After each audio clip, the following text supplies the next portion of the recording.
నమస్తే, welcome to Leo Prime time debate. Mahanadu versus మహాగోడు. వాస్తవానికి అంగరంగ వైభవంగా మహానాడు వేడుకలు ఒకవైపు జరుగుతుంటే వైసీపీ మాత్రం తన గోడు వెళ్ళబుచ్చుకొని ఏడుస్తుంది. మొత్తానికి ఏం జరుగుతుంది, దీని గురించి మనతో మాట్లాడడానికి ఈరోజు లియో ప్యానల్లో ఉన్నారు సీనియర్ జర్నలిస్ట్ సత్యమూర్తి గారు, అదేవిధంగా పొలిటికల్ అనలిస్ట్ అంకంరావు గారు. సార్ నమస్తే. నమస్కారం సార్ నమస్తే. అంకంరావు గారు, మహానాడు అద్భుతంగా జరుగుతుంది. ఓ పక్క నారా లోకేష్ గారి ఆధ్వర్యంలో ఫస్ట్ మహానాడు అని చెప్పేసి అనుకోవచ్చు. ఆయన వర్కింగ్ ప్రెసిడెంట్గా ఇప్పుడు ఫస్ట్ మహానాడు. సో ఇక్కడ ఒక పక్క మహానాడు అత్యద్భుతంగా జరుగుతుంటే వైసీపీ శ్రేణులు మాత్రం ఎక్కడ జనం రావడం లేదు, మహానాడు వెలవెలబోతుంది అన్నట్టు మాట్లాడుతున్నారు. సో దీని గురించి మీరు ఏం చెప్తారు? ముందుగా కార్యనిర్వాహక అధ్యక్షుడిగా బాధ్యత తీసుకున్న తర్వాత తొలి మహానాడు జరుగుతుంది. ఇది ఎందుకు చెబుతున్నాను అంటే, చిత్ర పరిశ్రమలో విశ్వవిఖ్యాత నట సార్వభౌమ నటరత్న డాక్టర్ పద్మశ్రీ నందమూరి తారక రామారావుగా, అంటే ముద్దుగా ఇంటి ఓడుగా పిలిపించుకున్నటువంటి నందమూరి తారక రామారావు గారు చిత్ర పరిశ్రమలో 33 సంవత్సరాల తన ప్రస్థానాన్ని వదిలేసి 33 సంవత్సరాల్లో తన రారాజుగా అఖండమైనటువంటి ప్రజాదరణతోటి ఆదరించినటువంటి తెలుగు ప్రజల కోసం, తెలుగువారి కోసం తన శేష జీవితాన్ని ప్రజలకు అంకితం చేయాలని చెప్పని ఆంధ్రుల ఆత్మగౌరవం అనేది ఢిల్లీ పాదుషాల దగ్గర వాళ్ళ కాళ్ళ దగ్గర తాకట్టు పెట్టారు. కాబట్టి ఆంధ్రుల ఆత్మగౌరవ నినాదంతో ఆత్మగౌరవాన్ని కాపాడటానికి పుట్టినటువంటి పార్టీ తెలుగుదేశం పార్టీ. తెలుగు వారి కోసం పుట్టినటువంటి పార్టీ తెలుగుదేశం పార్టీ. కార్మికుల కండల్లోంచి, కర్షకుల చెమటలోంచి, సామాన్య జనం కడుపు మంటలోంచి పుట్టినటువంటి పార్టీ తెలుగుదేశం పార్టీ. మీరు గమనిస్తే ప్రపంచంలో ఏ నాయకుడు కూడా సమాజమే దేవాలయం, ప్రజలే నా దేవుళ్ళు అని చెప్పిన ఎక్కడ చెప్పాల. అలా అప్పటికి ఇప్పటికి చెప్పినటువంటి ఏకైక నాయకుడు నందమూరి తారక రామారావు గారు. తెలుగు జాతి ఒకటి ఉందని ప్రపంచానికి చాటినటువంటి, తెలుగు జాతి గురించి ప్రపంచానికి తెలియజేసినటువంటి, తెలుగువారి ఆత్మ గౌరవ నినాదానికి ప్రతిరూపంగా నిలిచినటువంటి అన్న నందమూరి తారక రామారావు గారికి 103వ జన్మదినోత్సవ సందర్భంగా వారికి అభినందనలు తెలియజేసుకుంటూ, సహజంగానే మీరు గమనిస్తే ఏ పార్టీ వ్యవస్థాపక దినోత్సవం అయినా సరే పార్టీ ఏర్పడిన నాడు జరుగుతూ ఉంటుంది. కానీ ప్రపంచంలోనే ఒక మహానాయకుడి పుట్టినరోజు నాడు పార్టీ సంబరాలు చేసుకుంటున్నటువంటి ఏకైక పార్టీ తెలుగుదేశం పార్టీ. ఇది గమనించుకోవాలి. తను చనిపోయిన 30 సంవత్సరాల తర్వాత కూడా ఆయన స్మరించుకుంటూ ఈ మహానాడుని ఒక వేడుకగా చేసుకుంటున్నటువంటి పార్టీ తెలుగుదేశం పార్టీ. మీరు చెప్పినట్లు రామారావు గారి గురించి కనుక మనం మాట్లాడుకోవాలంటే, ఎన్టీఆర్ అనే 3 అక్షరాలు, పసుపు జెండా, ఇవి రెండూ కూడా ప్రజల కోసం ఆయన పడ్డ తపన, ప్రజలకు ఏదో మేలు చేయాలని చెప్పని 33 సంవత్సరాలు తెలుగు చలనచిత్ర చరిత్రలో రారాజుగా వెలుగొందుతూ రాముడుగా, కృష్ణుడుగా, శ్రీ మహావిష్ణువుగా, పరమశివుడుగా, కలియుగ దైవం వెంకటేశ్వర స్వామిగా, కర్ణుడిగా, అర్జునుడిగా, రావణుడిగా, రావణ కుమారుడు ఇంద్రజిత్తుగా, అలాగే భీష్ముడుగా, భీమసేనుడిగా, బృహన్నలగా, వాల్మీకిగా, విశ్వామిత్ర మహర్షిగా, పురాణంలో ఉన్నటువంటి ప్రతి పాత్రకి ప్రాణప్రతిష్ఠ చేసి వాళ్ళని చూడని వాళ్ళకి వీళ్ళే రామారావు గారే ఆ పాత్రకి సరిపోయినటువంటి వ్యక్తి, ఈ రూపమే ఆ రూపం అని చెప్పి భావించే విధంగా ఈ రోజుకు కూడా చాలామంది ఇళ్లలో కృష్ణుడి విగ్రహం నందమూరి తారక రామారావు గారి రూపంలో చాలామంది ఇళ్లలో కృష్ణుడి విగ్రహం ఉన్న విషయాన్ని మర్చిపోవద్దు. ఆ రాముడి ఫోటోలు అన్నగారిని పెట్టుకునే ఈరోజు చాలామంది ఇళ్లలో కూడా ఉన్నాయి. అది చిత్రసీమలో ఆయన జైత్రయాత్ర కొనసాగుతున్న రోజుల్లో ఆయన చిత్ర పరిశ్రమ నుంచి వైదొలిగి రాజకీయానికి రావాలనుకున్న రోజు, భారతదేశంలో ఏ కథానాయకుడు అందుకునే విధంగా రోజుకు ₹1,00,000 పారితోషికం అందుకున్నటువంటి ఏకైక నటుడు అన్న నందమూరి తారక రామారావు గారు. అలాంటి సంపాదన వదులుకొని కులాలకి, మతాలకి, ప్రాంతాలకి సంబంధం లేకుండా జేజేలు అందుకుంటున్నటువంటి, నీరాజనాలు అందుకుంటున్నటువంటి చిత్ర పరిశ్రమలో రారాజుగా అయినటువంటి నందమూరి తారక రామారావు గారు 33 సంవత్సరాలు తను ఆదరించి ఈ స్థాయికి తీసుకొచ్చిన ప్రజల కోసం 60 సంవత్సరాల తర్వాత ప్రజలకు ఏదో చేయాలనే తలంపుతోటి సమాజమే దేవాలయం, ప్రజలే దేవుళ్ళని ఏకైక నినాదం తీసుకొచ్చినటువంటి ఆనాటికి ఈనాటికి ఏకైక రాజకీయ నాయకుడు అన్నా నందమూరి తారక రామారావు గారు. కూడు గూడు గుడ్డ నినాదంతో ఆయన ప్రజల్లోకి వచ్చాడు. 9 నెలల కాలపరిమితుల్లోనే భారతదేశంలోనే కాకుండా ప్రపంచంలో ఏ రాజకీయ పార్టీకి సొంతం కానటువంటి విజయాన్ని అందుకొని ఈరోజు ఒక చరిత్ర సృష్టించాడు. ఆ చరిత్రని అధిగమించే వాళ్ళు ఇప్పుడు పుట్టలేదు, భవిష్యత్తులో పుడతారన్న నమ్మకం కూడా లేదు. అది అన్న నందమూరి తారక రామారావుకే సాధ్యమైంది. చిత్ర పరిశ్రమలో ఆయన విశ్వవిఖ్యాత నట సార్వభౌముడిగా వెలుగొందుతూ రాజకీయాలకు వచ్చిన తర్వాత తను తీసుకొచ్చినటువంటి అనేక సంస్కరణల ద్వారా కావచ్చు, విప్లవాత్మకమైన మార్పులు కావచ్చు, నిమ్న వర్గాలకి రాజ్యాధికారంలో భాగం పంచే విషయంలో ఆయన తీసుకొచ్చినటువంటి విధానాలు కావచ్చు, మాండలిక వ్యవస్థ కావచ్చు, సింగిల్ విండో విధానం కావచ్చు, ఒకే సంతకంతో 91 లిఫ్ట్ ఇరిగేషన్లో ప్రారంభించిన విధానం కావచ్చు, అలాగే ప్రజలకు ఇచ్చిన హామీకి సంపూర్ణ మద్యపాన నిషేధం అమలు చేసిన విధానం కావచ్చు, ఈరోజు అందరి చేత అలాగే మహిళలకి తండ్రి సంపాదనలో ఆస్తిలో సమాన హక్కు కల్పించిన విధానం కావచ్చు, ఇవన్నీ కూడా ఆయన్ని అన్నగారుగా కీర్తించబడే విధంగా పిలిపించుకోబడ్డాయి. స్వయంగా ఏదైతే పక్క రాష్ట్రమైనటువంటి తమిళనాడులో ముఖ్యమంత్రిగా ఉన్నటువంటి ఎంజి రామచంద్రన్ గారిని రామారావు గారు అన్నగారుగా సంబోధించేవాడు. అలాంటిది స్వయంగా ఆయన 83లో వచ్చి మహానాడు విజయవాడలో జరిగిన సందర్భంగా ఆయన ఇచ్చిన పదం దాని వాడుకలోకి వచ్చేసింది అనమాట. నేను నీకు అన్నన్న కాదు, నాకంటే ఎక్కువ మంది జనాభా ఉన్న ఆంధ్ర రాష్ట్రానికి ఈరోజు నువ్వు ముఖ్యమంత్రివి, నువ్వే నాకు అన్నవి, అన్న నందమూరి తారక రామారావు అని చెప్పి సంబోధించినటువంటి వ్యక్తి ఎంజి రామచంద్రన్ గారు. అలాగే ఆయన ఒకే ఒక్క విషయంలో నాకు తెలిసినంత వరకు ఆయన బాధపడ్డాడు. ఇంత చేస్తున్నాం మనం, ఈ అవినీతిని అంతమొందించడంలో మనం ఎందుకు విఫలమయ్యామనే విషయంలో ఆయన బాధపడ్డాడు. ఒక యుగ పురుషుడు, ఒక శక పురుషుడు, ఒక పురాణ పురుషుల పాత్రలకి ప్రతిరూపంగా నిలిచినటువంటి అన్న నందమూరి తారక రామారావు గారిని మన ముగ్గురం కూర్చున్నటువంటి దూరంలోనే ఆయన్ని సందర్శించుకునే మహాభాగ్యం నాకు సుమారు కొన్ని 100 సార్లు జరిగింది. ఇది నాకు దక్కిన అదృష్టంగా నేను భావిస్తున్నాను. ఆయన నడయాడిన ఈ నేల మీద, ఆయన పరిపాలించిన ఈ నేల మీద ఆయన గురించి మాట్లాడుకునే అవకాశం ఉన్నటువంటి నాకు ఆ దక్కటం, ఆ అదృష్టం అనేది నిజంగానే నా పూర్వజన సుకృతం అయితే నేను భావిస్తున్నాను. ఆ మహానుభావుడు తెలుగు జాతి కోసం, తెలుగు జాతి ఆత్మ గౌరవం కోసం, తెలుగు జాతి ఒకటి ప్రపంచంలో ఉంది, వీళ్ళు చాలా గొప్పవాళ్ళు, చరిత్ర పురుషులు ఉన్నారు, వీళ్ళు విప్లవాత్మక మార్పులు తీసుకొచ్చిన వాళ్ళు ఉన్నారు, కన్యాశుల్కం రచించినటువంటి గురిజార లాంటి వాళ్ళు ఉన్నారు, ఇంకా చాలామంది గొప్ప గొప్ప మేధావులు ఉన్నారు, రచయితలు ఉన్నారు, కళాకారులు ఉన్నారు, వీళ్ళు మద్రాసీలుగా ఉన్నారు, కాదు తెలుగువారని చెప్పిన ప్రపంచానికి చాటినటువంటి వ్యక్తి, తెలుగువారి ఆత్మగౌరవానికి ప్రతీక అన్న నందమూరి తారక రామారావు గారు.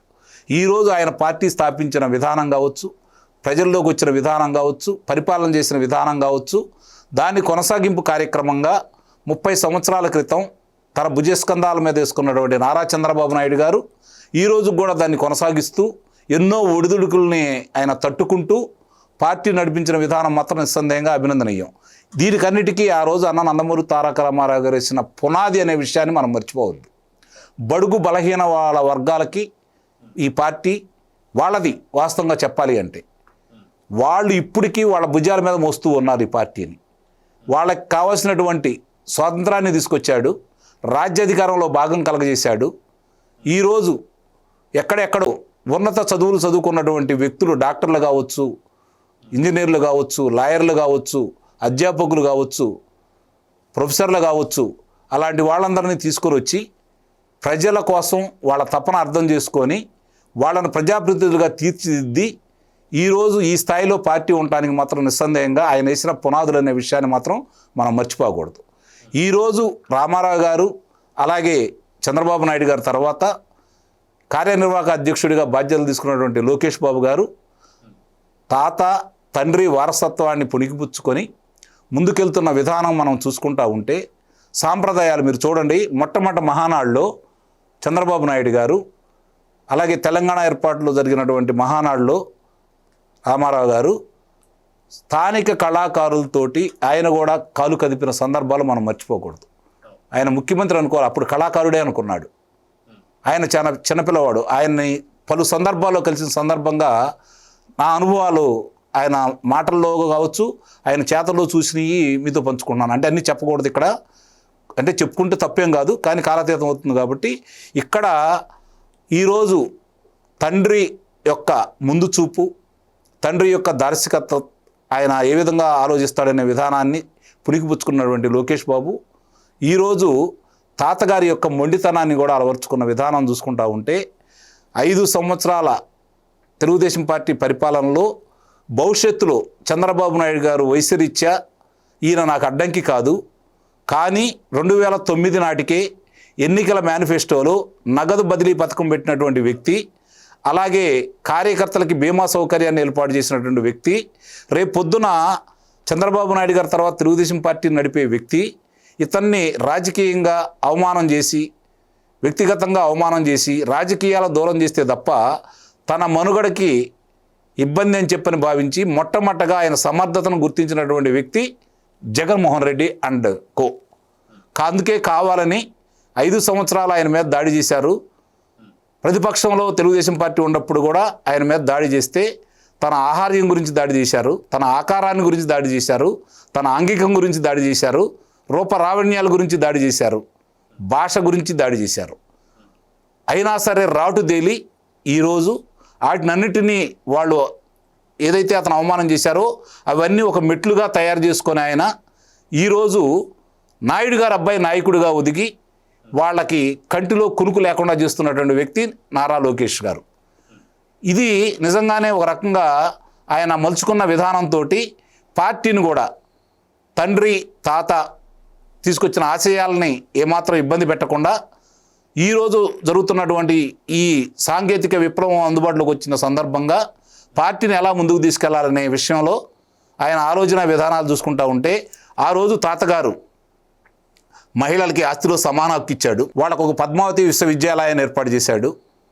ఆయన చేస్తే తండ్రి గారు మహిళలకి వాళ్ళ కాళ్ళ మీద వాళ్ళు నిలబడే విధంగా, వాళ్ళకి స్వాలంబనం జరిగే విధంగా, గౌరవంగా బతికే విధంగా డ్వాక్రా సంఘాలను తీసుకొని ఏ విధంగా అయితే వచ్చారో, ఈరోజు నారా లోకేష్ గారు మహిళలకి కేంద్రంలో కనుక మొన్న విగిపోయింది, కేంద్రంలో రేపు పొద్దున 2029 ఎన్నికల నాటికి అమల్లోకి వచ్చినా రాకపోయినా మహిళా రిజర్వేషన్ అనేదాన్ని ఇక్కడ మేము ఇస్తాము అని చెప్పని ఆయన ఈరోజు మాటిచ్చిన విధానం చూసుకున్నా కూడా ఇది ఒక రకంగా చూసుకుంటా ఉంటే తాతలోని పట్టుదల, తండ్రి ముందు చూపు, భవిష్యత్తు తరాలకు ఏం కావాలని ఆలోచించే విధానం ఈరోజు అతనిలో కనపడుతున్నాయి. కాబట్టి తాతని తండ్రిని ఆ స్థాయికి తగ్గకుండా పార్టీని ముందుకు తీసుకెళ్లే విధానంలో ఆయన ఆలోచన విధానాలకి ఇంకొంచెం చిన్న చిన్న, అంటే వయసులో ఉన్నాడు కాబట్టి కొన్ని తొందరపాటు నిర్ణయాలు ఉన్నా కూడా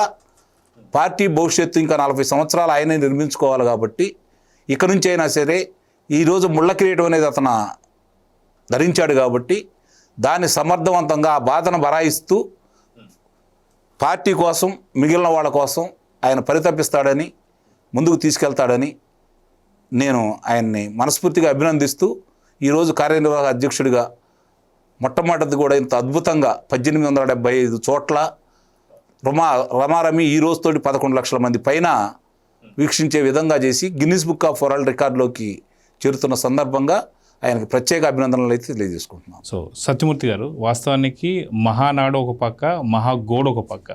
నిన్న చూసుకుంటే దాదాపు 175 నియోజకవర్గాల దగ్గర నుంచి నేతల్ని కావచ్చు, క్యాడర్ని పిలిపించుకొని వాళ్ళతో మాట్లాడినటువంటి మాటలు చూశాను జగన్మోహన్ రెడ్డి. తర్వాత వాళ్ళ నేతలు కూడా ఎలా మాట్లాడారో చూస్తున్నాం. దాంతో నిజంగా మహానాడు వెలవెలబోతుందా? ఆర్కే రోజా గారు కూడా ఏదో ప్రస్తావిస్తున్నారు, లేదు మహానాడు ఎక్కడ కూడా సక్సెస్ కాలేదని చెప్పి. వాళ్ళ మాటల్ని ఎలా చూడాలంట? మీరు అడిగిన క్వశ్చన్లో ఒక చిన్న కరెక్షన్ ఉంది. 175 నియోజకవర్గాల నుంచి పిలిపించాడు జగన్మోహన్ రెడ్డి అన్నారు. అది శుద్ధ తప్పు. అంత లేదు అక్కడ సీను. అక్కడ మీకు ఏమన్నా ఒక్క కొత్త మొహం ఏమన్నా కనిపించిందా? అంటే మీరు అన్న తర్వాత ఒకసారి రీకాల్ చేసుకుంటే సాక్షి ఛానల్లోనే దాదాపు అక్కడ మీటింగ్ జరుగుతుంటే ఓన్లీ చూసేదే 73 లేకపోతే 73 మందే వాచింగ్ చేస్తున్నారు. అంటే అక్కడ అంతమంది కూడా లేరు. అది అందుకని జగన్మోహన్ రెడ్డి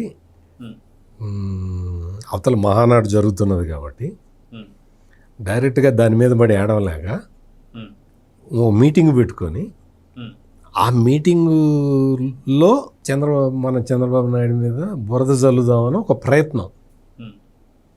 ఒక ప్రయత్నం మొదలుపెట్టాడు, చేశాడు. అది ఎంతసేపు చూసినా పేరుని నాని, కొడాలి నాని, రోజా తప్ప ఇంకెవరు లేరు అక్కడ. అటువంటి దీనహీన నీచ పరిస్థితికి వైఎస్ఆర్ కాంగ్రెస్ పార్టీ చేరిపోయింది. నికృష్ట పరిస్థితి కూడా అది కూడా ఇప్పుడు అంత నీచమైన పరిస్థితికి చేరిన ఒక పార్టీ అధ్యక్షుడు ఏం చేయాలి అంటే పార్టీని పునర్నిర్మాణం చేసుకోవాలి. అంటే ఏం చేయాలి అని వాస్తవంగా క్షేత్రస్థాయిలో ఏం జరుగుతున్నదో గమనించి దానికి అనుగుణంగా పార్టీని పునర్నిర్మించుకోవాలి. అంతేగాని ఒక అభూత కల్పనలతోటి, ఒక అసత్యాల మీద మనం పార్టీని నిర్మించుకుందామంటే కుదిరే పని కాదు. ఈ జగన్మోహన్ రెడ్డిలో ఏమాత్రం మార్పు కనపడలేదు, తన తప్పుని తాను తెలుసుకోలేదు అంటానికి బెస్ట్ ఎగ్జాంపుల్ ఏంటి అంటే ఆయన మాటల నుంచి చెప్తున్నా. సూపర్ 6 సూపర్ 7 అంటాడు. అది నువ్వు జోక్ అంటున్నావా జగన్మోహన్ రెడ్డి, సీరియస్ అంటున్నావా అంటే ఒక్కసారి అంటే అదే చెప్తున్నా నేను, అదే చెబుతుంది. సూపర్ 6 సూపర్ 7 అంటే ప్రధాన అంటే నువ్వు ముఖ్యమంత్రిగా ఉన్నప్పుడు ప్రధాన ప్రతిపక్షం, ఇప్పుడు అధికార పార్టీ నిన్ను 11 సీట్లకి పరిమితం చేసిన ఒక పెద్ద కూటమి 6 హామీలు ఇచ్చిందో 7 హామీలు ఇచ్చిందో కూడా నీకు తెలీదా? సూపర్ 6 సూపర్ 7 అంటాడు. సూపర్ 6 దాని పేరు సూపర్ 6. యాక్చువల్గా అంటే ఫ్యాక్చువల్గా మాట్లాడే లీడర్ అయితే చంద్రబాబు నాయుడు సూపర్ 6 హామీలు ఇచ్చాడు, అవి అమలు జరగట్లేదు అని చెప్పాలి. ఇతను ఏం చెప్తాడో చూశారు, గమనించి ఉంటారు కదా. సూపర్ 6 సూపర్ 7 అంటాడు. అంటే ఇతనికి బేసిక్ ఫ్యాక్ట్సే తెలియవు. సూపర్ 6 సూపర్ 7 ముందర చెప్పు, ఫస్ట్ అది చెప్పు. పేపర్ చూడు, టీవీ చూడ కదండి. ఫస్ట్ నువ్వు ఈ కూటమి ప్రభుత్వం మీద పోరాటం చెయ్యాలి అంటే సూపర్ 6 సూపర్ 7 అది ఫిక్స్గా, అది నువ్వు వాస్తవానికి తెలుసు. అసలు వాస్తవం ఏంటి, కూటమి ప్రభుత్వం ఎన్నికల ముందర ఎన్ని హామీలు ఇచ్చింది అనేది తెలుసుకుంటే క్షేత్రస్థాయిలో ఎన్ని అమలు చేస్తుంది అనేది నీకు ఒక ఐడియా వస్తుంది.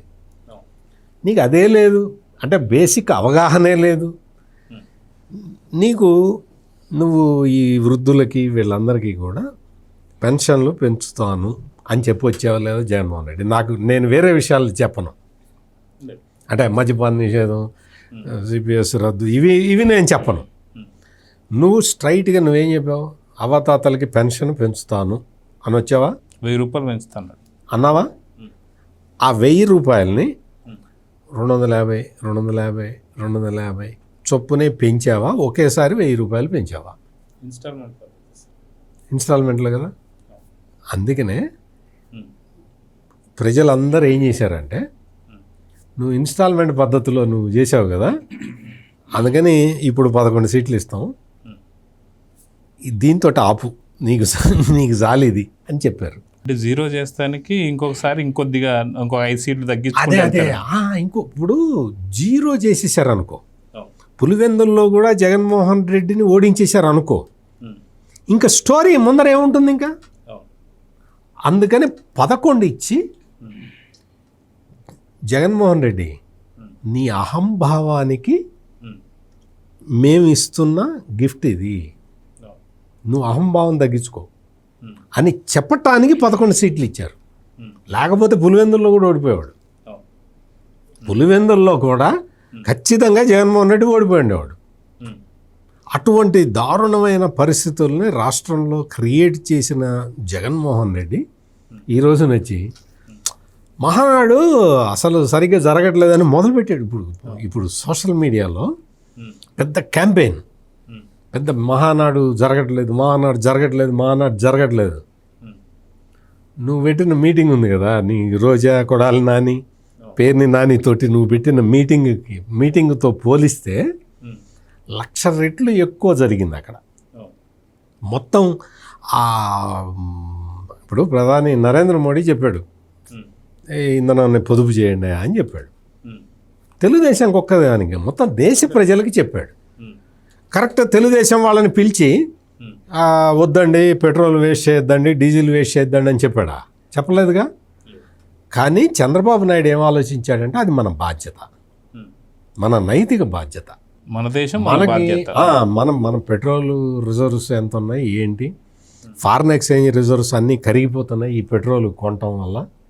మనం ఫారిన్ ఎక్స్చేంజ్ రిజర్వ్స్ని కాపాడుకోవాలి అంటే డీజిల్ పెట్రోల్ వినియోగాన్ని తగ్గించుకోవాలి అని నరేంద్ర మోడీ చెప్పిన ఆ విధానం ఎకనామిక్స్ చదువుకున్న వ్యక్తిగా చంద్రబాబు నాయుడుకి అర్థమవుతుంది, చాలా స్పష్టంగా అర్థమైంది. కాబట్టి ఆయన హైబ్రిడ్ మోడల్లో పెట్టుకుందాం మహానాడు అని ఆయన చెప్పాడు. టెక్నికల్ అడ్వాన్స్మెంట్ కూడా ఉంది కాబట్టి ఆ పార్టీలో వాళ్ళు అట్లా పెట్టుకున్నారు.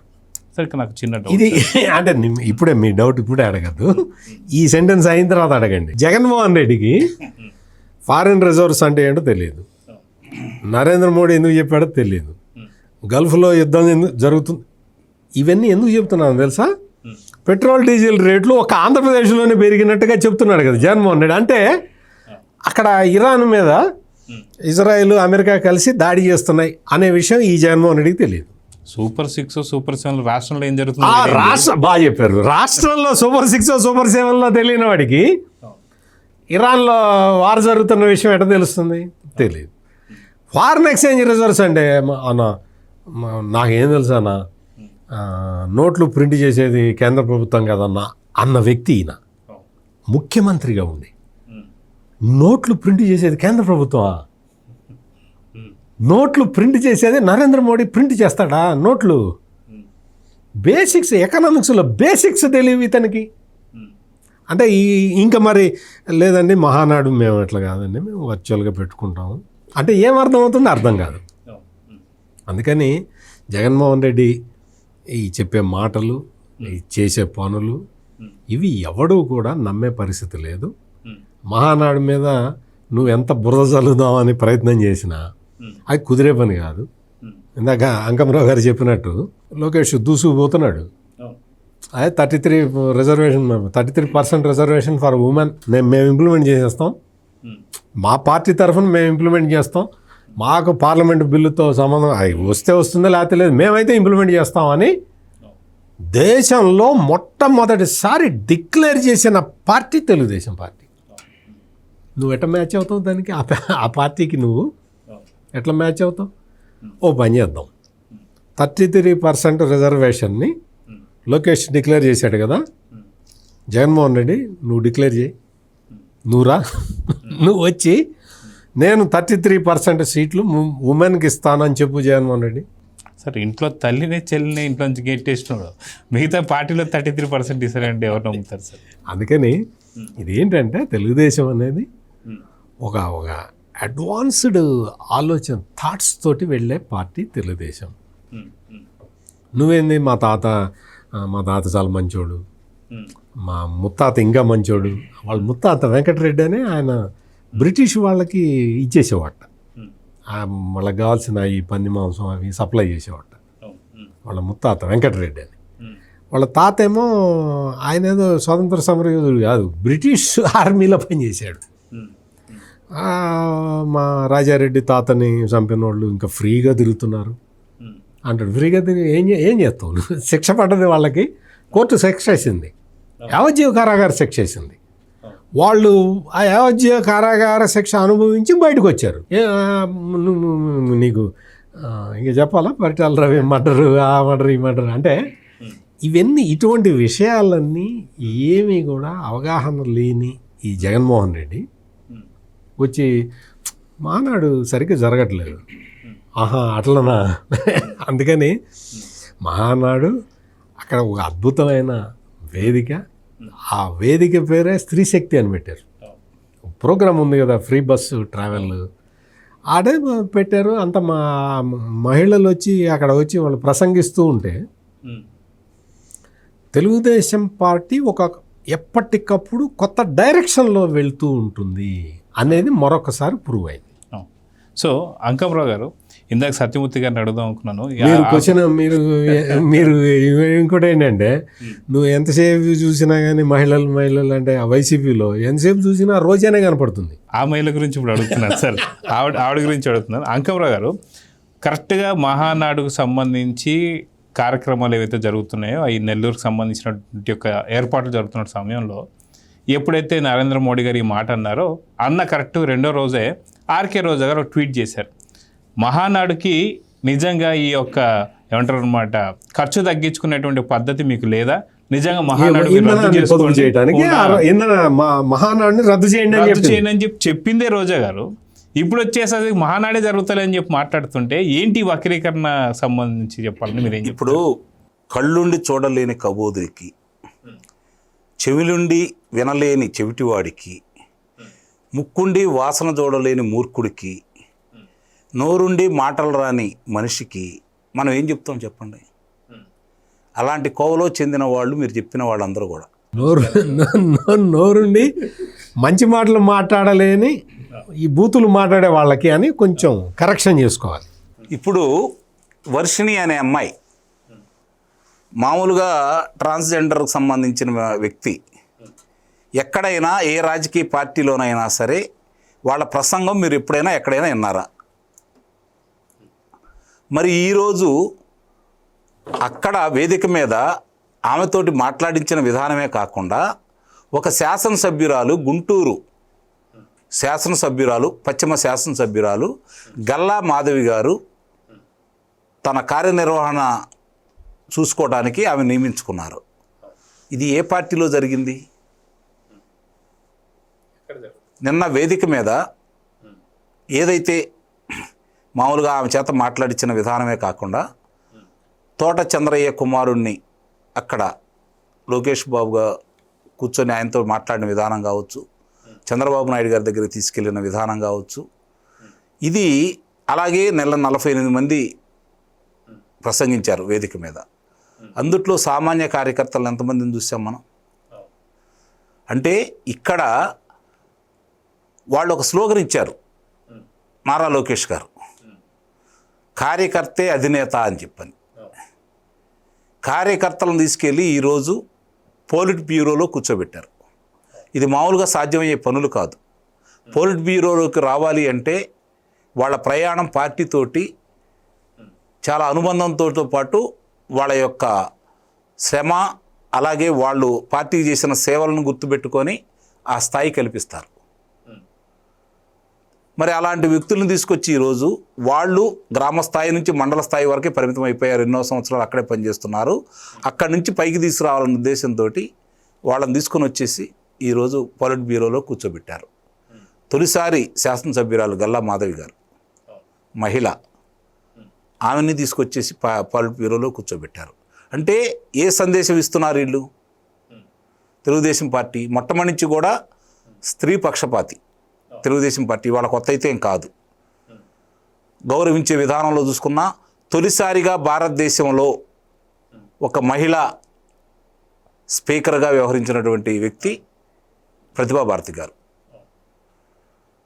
మరి ఇవన్నీ కూడా చేసినటువంటి తెలుగుదేశం పార్టీ ఈరోజు ఇంకా ఎన్నో సంచలనాలను తీసుకురాబోతున్నటువంటి తెలుగుదేశం పార్టీ భవిష్యత్తులో ఇవాళ కాదు, 1983 అన్న నందమూరి తారక రామారావు గారు తెలుగుదేశం పార్టీ ప్రారంభించిన తర్వాత తొలిసారిగా 1989లో నేషనల్ ఫ్రంట్ చైర్మన్గా నందమూరి తారక రామారావు గారు పనిచేశారు.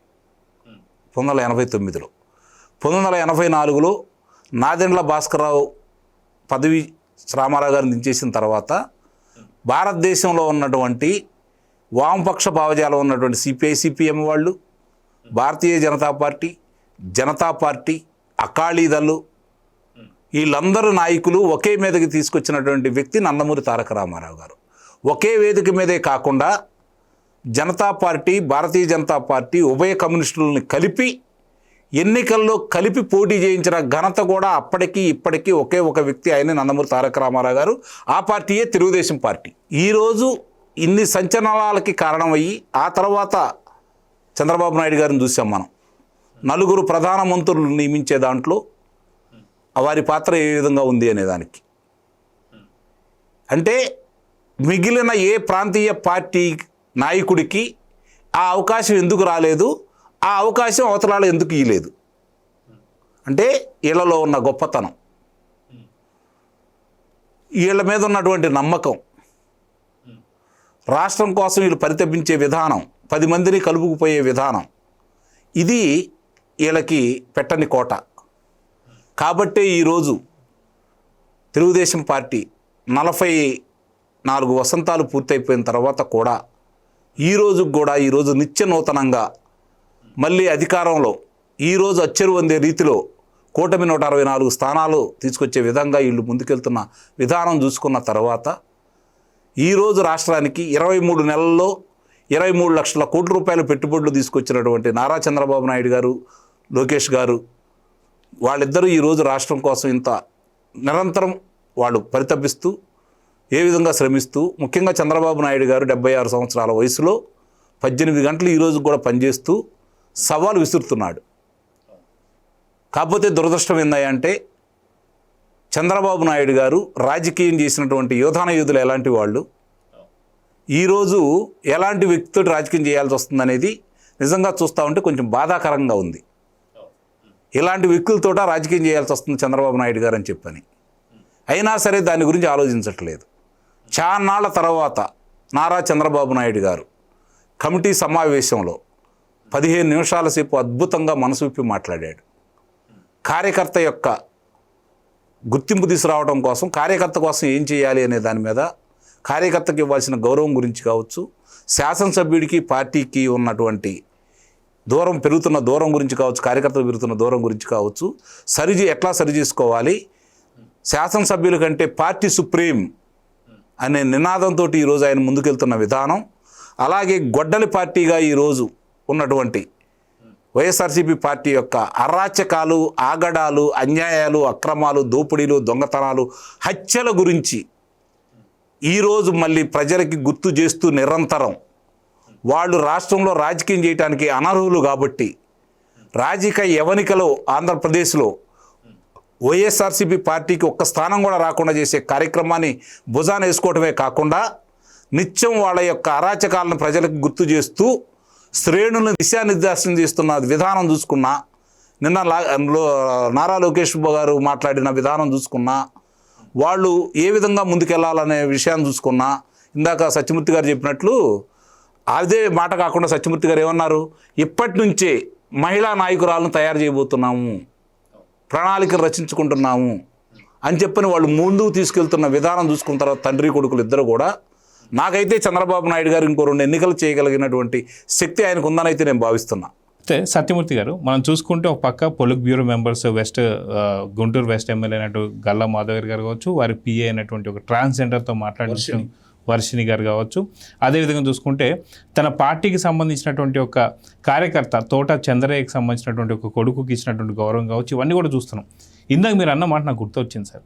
ఏంటి అంటే నిన్న జగన్మోహన్ రెడ్డి పెట్టినటువంటి ఒక భేటీలో ఓన్లీ కనిపించిన వారు తప్ప కొత్త మొహాలు ఎక్కడ లేదు. కానీ ఇక్కడ కొత్తగా వచ్చిన వారు అందరూ కూడా పొలిట్ బ్యూరో మెంబర్స్ అయిపోతున్నారు. సో క్యాడరే లీడర్ అని చెప్పేసి అన్నదానికి నిజంగా తెలుగుదేశం పార్టీ కరెక్ట్ అవునా కాదంటే ఏం చెప్తారు? చేస్తున్నారు వాళ్ళ విధానం, అది వాళ్ళు అట్లా చేస్తుంటారు. కొత్త లీడర్షిప్ని ఎంకరేజ్ చేస్తారు, కొత్త లీడర్షిప్ వస్తారు, వాళ్ళు బాధ్యతలు తీసుకుంటారు, పార్టీని ముందరికి తీసుకెళ్తూ ఉంటారు. జగన్మోహన్ రెడ్డి అతని దగ్గర ఉన్న స్పెషాలిటీ ఏంటి అంటే, మొత్తం నేను నిన్న మొన్న ఎక్కడో చూసా, అంటే రోజు అదే చేస్తూ ఉన్నాడు. అతను నిన్న స్టేజ్ మీద మాట్లాడాడు, మహానాడు స్టేజ్ మీద. అతను కిరాక్ ఆర్పి అని చెప్పి, ఆ కిరాక్ ఆర్పి మామూలుగా నేను కూడా విన్నాను, కొంచెం బాగానే మాట్లాడాడు. Social media, YCP social media అంతా పేటీఎం ఉంటుంది, తెలుగుదేశం వాళ్ళు స్వచ్ఛందంగా వాళ్ళు వచ్చి వాళ్ళు చేసుకుంటుంటారు. ఆ తేడాని అతను బాగా వివరించి చెప్పాడు. అది బాగా పార్టీ అధ్యక్షుడు చంద్రబాబు నాయుడు కూడా బాగా నచ్చినట్టుంది. ఆయన కూడా కొంచెం అప్రిషియేట్ చేస్తూ నవ్వాడు. దాని మీద ఈ కిరాక్ ఆర్పీని ఇట మీరు మహానాడు మీదకి వేదిక మీదకి తీసుకొచ్చి మాట్లాడిస్తారా అని వైసీపీ ఈ రోజున పెద్ద క్యాంపెయిన్ చేస్తుంది. మీరు కావాలంటే చూడండి సోషల్ మీడియాలో వేసి కిరాక్ ఆర్పీ ఫోటో పెట్టి ఇతనికి మీరు మహానాడు వేదిక మీద అవకాశం ఇస్తారా. మరి వర్మ ఫోటో వేశారు, పిఠాపురం వర్మ ఫోటో. అతను మహాసేన రాజేష్ ఫోటో వేశారు, వంగవీటి రాధా ఫోటో వేసి మరి వీళ్ళకి గౌరవం ఏది? నువ్వు చెప్పేది ఏంది? నీవు ఎవరికి ఏం గౌరవం ఇవ్వాలో నువ్వు చెప్పటం ఎందుకు? నీకేం పని? నీకేం అవసరం? నువ్వు ఆ పక్కన బైరెడ్డి సిద్ధార్థ రెడ్డి లేకపోతే ఈ అమ్మటి రాంబాబు వాళ్ళని పక్కన పెట్టుకొని మాట్లాడుతున్నావు. నిన్ను ఎవరన్నా అడిగారా?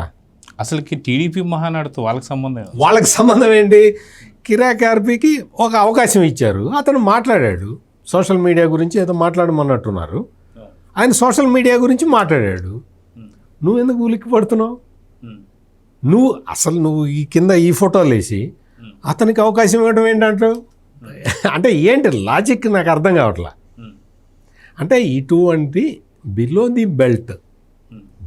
బెల్ట్ రాజకీయాలు చేసుకున్నంత కాలం ఈ జగన్మోహన్ రెడ్డి వేసే స్ట్రాటజీలు ఏవి వర్కౌట్ కావు.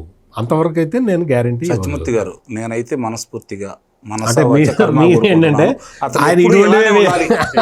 ఇలానే చేయాలనేది అంకమరావు గారు ఇదే మాట మాట్లాడుతున్నారు. ఆయన పాపం అదే స్టాండ్ మీద ఉన్నాడు, జగన్మోహన్ రెడ్డి నేను ఇదే స్టాండ్ మీద ఉన్నా.